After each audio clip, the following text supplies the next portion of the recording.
એક મહત્વપૂર્ણ સમાચાર કરીશું તેના ઉપર નજર જે સમાચાર હાલમાં સામે આવી રહ્યા છે।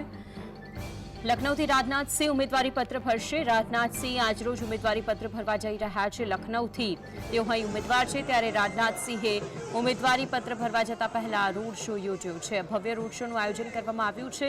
મોટી સંખ્યામાં રાજનાથસિંહના આ રોડ શોમાં ભારતીય જનતા પાર્ટીના કાર્યકર્તાઓ છે કે જે જોડાયા છે। લખનૌથી રાજનાથસિંહ કે જે પોતાનું નામાંકન નોંધાવે તે પહેલાના દ્રશ્યો આપ ટીવી સ્ક્રીન પર જોઈ શકો છો।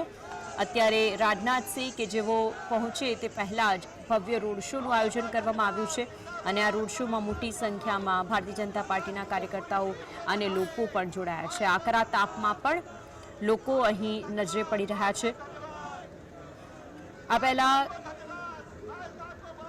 ગઈકાલના રોજ રાજનાથસિંહ હતા કે જેઓ ગુજરાતના પ્રવાસે હતા। ભાવનગર, આણંદ અને અમદાવાદના વસ્ત્રાલની અંદર તેમણે પ્રેસ કોન્ફરન્સ કરીને બે જગ્યાએ તેમણે ઉમેદવારો માટે પ્રચાર અને પ્રસાર કર્યો હતો અને આજરોજના જે દ્રશ્યો છે લખનૌથી તેઓ પોતાનું નામાંકન નોંધાવે તે પહેલા ભવ્ય રોડ શોનું આયોજન। આ તરફ વડાપ્રધાન મોદી પણ અલગ જગ્યાએ રોડ શો કરશે, જનસભાને સંબોધશે। અમિત શાહ પણ રોડ શો અને સભાને સંબોધશે। કોંગ્રેસના દિગ્ગજ નેતા રાહુલ ગાંધી ગુજરાત પ્રવાસે, રાજનાથસિંહ છે કે જેઓ લખનૌથી પોતાનું નામાંકન નોંધાવે તે પહેલા અત્યારે હાલના જે દ્રશ્યો આપ જોઈ શકો છો કે અહીં મોટી સંખ્યામાં કાર્યકર્તાઓ જોડાયા છે। ભારતીય જનતા પાર્ટીએ કરેલા જેટલી પણ યોજનાઓ છે, તેમના કરેલા કામો છે તે લોકો સુધી પહોંચાડીને તેમને ભવ્ય જીત અપાવવામાં આવે તેવો વિશ્વાસ વ્યક્ત કરતા નજરે પડે છે।